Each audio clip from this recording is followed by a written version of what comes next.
क्या तुम समझती हो? तुम जानती हो, मेरे पापा ने आज तक मेरी माँ से सीधे मुंह बात तक नहीं की, लेकिन हमें तुम्हें अपना बाबू मान लिया यार। क्या तुम समझती हो? तुम जब चाहो अपनी माँ से फोन पे बात कर लेती हो। पापा की तबीयत कैसी है? दोनों भाभीयों में से ज्यादा काम कौन सी भाभी अच्छी करती है? आज घर में सब्जी कौन सी बनी है? मैं तुम्हें कभी भी नहीं रोकता और ना ही रोकना चाहता हूँ, लेकिन तुम्हारे रहते मैं अपने ही घर में अपनी माँ से 1 मिनट बैठकर बात नहीं कर पाता। क्या तुम समझती हो? कभी भी अगर मैं माँ के साथ थोड़ी देर बैठकर बात करने लगूं अकेले में, तो तुम्हें लगता है माँ मुझसे तुम्हारी चुगली करने लगी, और मेरे ऑफिस से घर आते ही तुम झट से दरवाजा बंद कर लेती हो, पर माँ कभी भी कुछ नहीं कहती।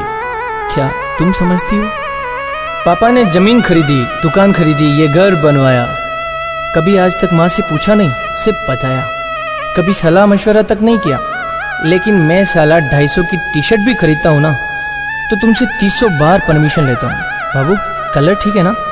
प्रिंट तो ठीक है ना? लूं कि नहीं लूं? क्या तुम समझती हो? जब कभी मुझे ऑफिस से घर आने में देर हो जाती है ना, तो तुम मुझे फोन पर मैसेज कर देती हो कि जाना सुनो, मैंने खाना खाकर फ्रिज में रख दिया है, तुम प्लीज निकाल कर खा लेना, क्योंकि मुझे बहुत नींद आ रही है। लेकिन माँ तब तक नहीं सोती जब तक मैं खाना खाकर यहाँ सोने नहीं आ जाता। अपने बेटे के लिए माँ के इस प्यार को क्या तुम समझती हो? गुप्ता आंटी माँ की इकलौती सहेली है। कभी किसी एक दिन शाम को आकर माँ के पास थोड़ी बैठकर हंसी मजाक सी करने लग जाए, तो उसी वक्त तुम्हें फुल वॉल्यूम में गाना सुनने का मन करता है। लेकिन जब कभी तुम देर तक सोती रहती हो ना, सुबह माँ अपनी कृष्ण जी की आरती भी धीमी आवाज में चलाती है, ये ध्यान रखते हुए कि कहीं तुम्हारी नींद ना टूट जाए। क्या तुम समझती हो? हाँ, तुम पत्नी हो मेरी, हमने 7 फेरे लिए हैं। जीवन के हर पड़ाव, हर परिस्थिति में तुम्हारा साथ देने की कसम खाई है मैंने। तुम्हारा पूरा हक बनता है मुझ पर, लेकिन जिस माँ ने मुझे 9 महीने अपनी कोख में रखा, उस माँ का हक क्या तुम समझती हो? तुम्हारे लिए तुम्हारा घर, तुम्हारे माँ बाप, भाई, बच्चा, पति, इन सब लोगों को अपना परिवार मानती हो। यही सब तुम्हारे रिश्ते हैं। और मेरा घर और मेरे माँ बाप, ये रिश्ते क्या है? शादी सिर्फ 2 लोगों के रिश्ते का नाम नहीं है यार।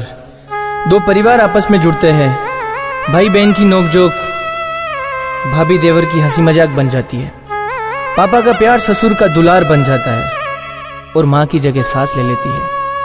और उसी हक से माँ ने जरा सा तुम्हें डांट क्या दिया, तुम उन्हें पलटकर जवाब दे देती हो। वही तुम्हारी खुद की माँ तुम्हें 4 लोगों के सामने थप्पड़ भी लगा देना यार, तो तुम उन्हें पलटकर जवाब नहीं देती, तब भी प्यार से ही बात करती हो। मैं तुम्हें अकेले को दोषी नहीं ठहरा रहा हूं, इसमें तुम्हारे अकेले की गलती नहीं है।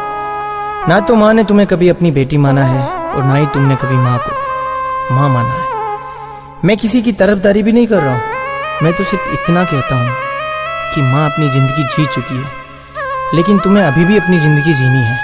तो क्या हुआ यार, अगर माँ थोड़ी जबान की खड़ी है, अगर तुम भी वही गलती करोगी जो माँ करती है, तो माँ के 8वीं फेल होने में और तुम्हारी मास्टर की डिग्री में क्या फर्क रह जाता है?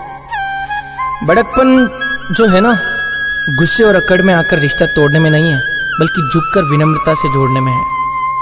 अगर आज भी तुम्हें मेरी बात समझ में नहीं आ रही है ना, तो तब याद आएगी जब तुम्हारी बहू तुम्हारे साथ बिल्कुल ऐसा ही करेगी, और तुम्हारा बेटा तुम्हें सामने खड़ा होकर तुम्हारी बहू से सिर्फ एक ही सवाल पूछेगा, क्या तुम समझती हो?